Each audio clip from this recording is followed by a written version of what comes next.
let's just jump right into this explainer. Today, we're unpacking a really fascinating, kind of hidden reality behind a question I hear all the time. Why can't so many of us just simply turn our brains off? We're going to dive deep into the complex relationship between trauma, our nervous system, and cognitive adaptations, specifically overthinking. And as we'll see, what feels like this exhausting, heavy burden might actually be the very foundation for profound resilience. So, let me ask you, do you consider yourself an overthinker? If you've ever felt like your mind is just constantly spinning, always scanning the horizon, anticipating literally every possible outcome, you probably just write it off as a bad habit, right? You've likely been told, oh, you worry too much, or just let it go. But what if that inability to stop overthinking isn't a broken cognitive loop at all? What if, actually, it's a deeply ingrained survival response? I really want to highlight this incredibly powerful insight from a Reddit community member because honestly, it just hits the nail on the head. They wrote that highly analytical people often share this common origin story. They were emotional meteorologists as children. Wow, emotional meteorologists? It perfectly captures how having to read the room before you could even read a book fundamentally alters how you process reality.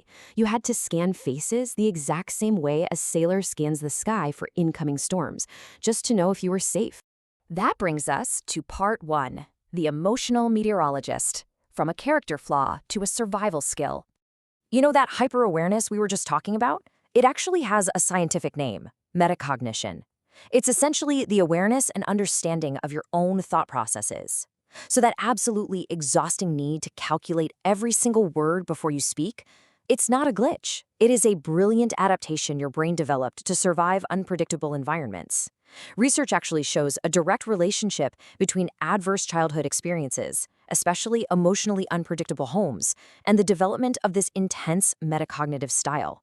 It's a learned, and honestly, incredibly intelligent adaptation. For the longest time, the old school of thought just labeled overthinking as a character flaw, just a bad habit you needed to break. But the new view, the trauma-informed view, shows us that it's actually a highly adaptive survival response to a threat level that simply doesn't exist anymore. Think about it. Staying 2 steps ahead of every possible threat was once literally the safest way to navigate your world. When we stop treating rumination as just this annoying cognitive problem and start recognizing it as a nervous system response, well, that's when real healing can actually begin. Which leads us to part 2, the neurobiology of overthinking, or the brain's persistent alarm system. To really get overthinking, we need to look under the hood at our normal stress response.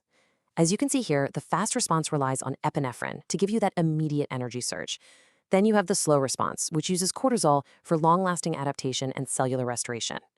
Now, when you experience trauma, your body relies on these 2 biochemical pathways to manage the threat. But here's the catch.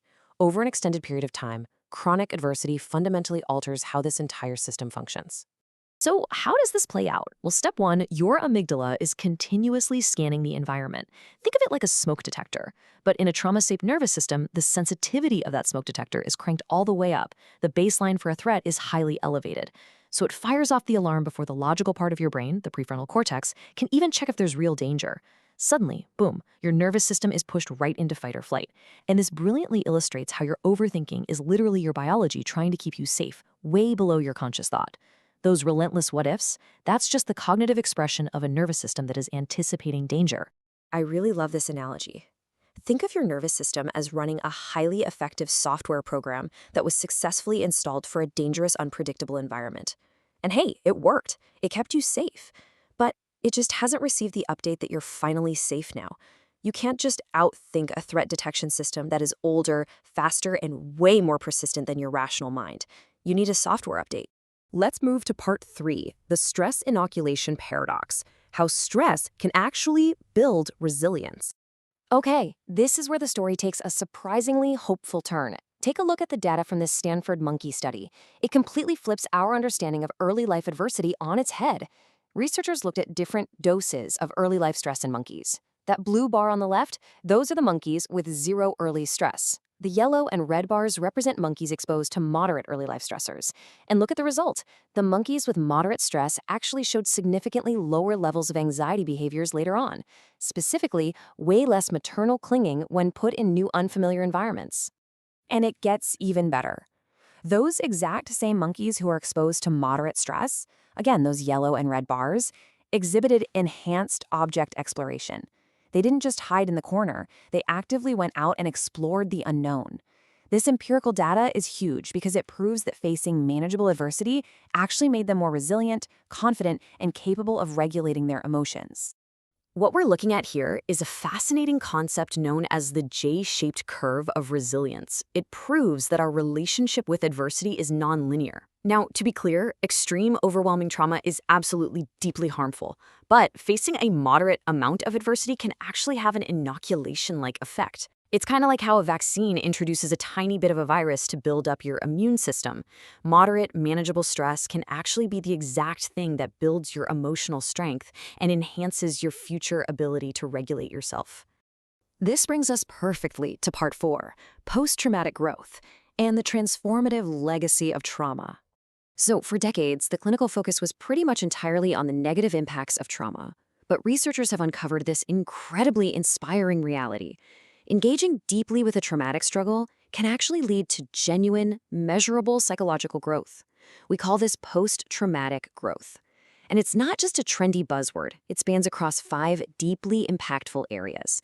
People literally report discovering entirely new possibilities in life, forging profoundly deeper connections with others, unearthing a bedrock of personal strength they had no idea they possessed, experiencing deep spiritual change, and cultivating a much, much richer appreciation for life.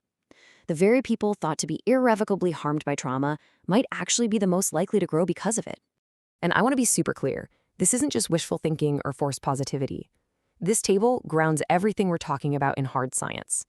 By using validated tools like the post-traumatic growth inventory, researchers can scientifically measure these positive changes.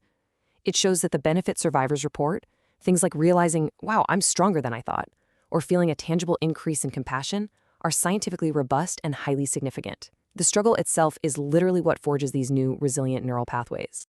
All right, finally, part 5, updating the nervous system. Experiencing safety without scanning. So the big question is, if sheer willpower and rational thinking aren't enough to stop the overthinking loop, what actually works? Well, we have to go back to our analogy. We have to update the software. Trauma-informed therapies like EMDR or somatic work function completely differently. They don't just try to argue with your thoughts. They work directly at the root, at the level of the nervous system. By utilizing these therapies, you offer your body an expansion of its repertoire. You're not trying to completely eliminate your hypervigilance, because let's be honest, sometimes it's incredibly useful. But you are finally giving your body the ability to genuinely choose between vigilance and rest. You are giving your nervous system the consistent experience of true safety that it has literally been waiting decades for. As we wrap up this explainer today, I really want to leave you with this powerful question. So many of us are secretly terrified that if we stop overthinking, if we stop constantly scanning the horizon for storms, we're going to lose our edge, or we'll get caught completely off guard. But what if healing simply means keeping your brilliant, incredibly analytical mind while finally giving your exhausted nervous system permission to rest? The loop can be interrupted. You don't have to carry the storm with you forever.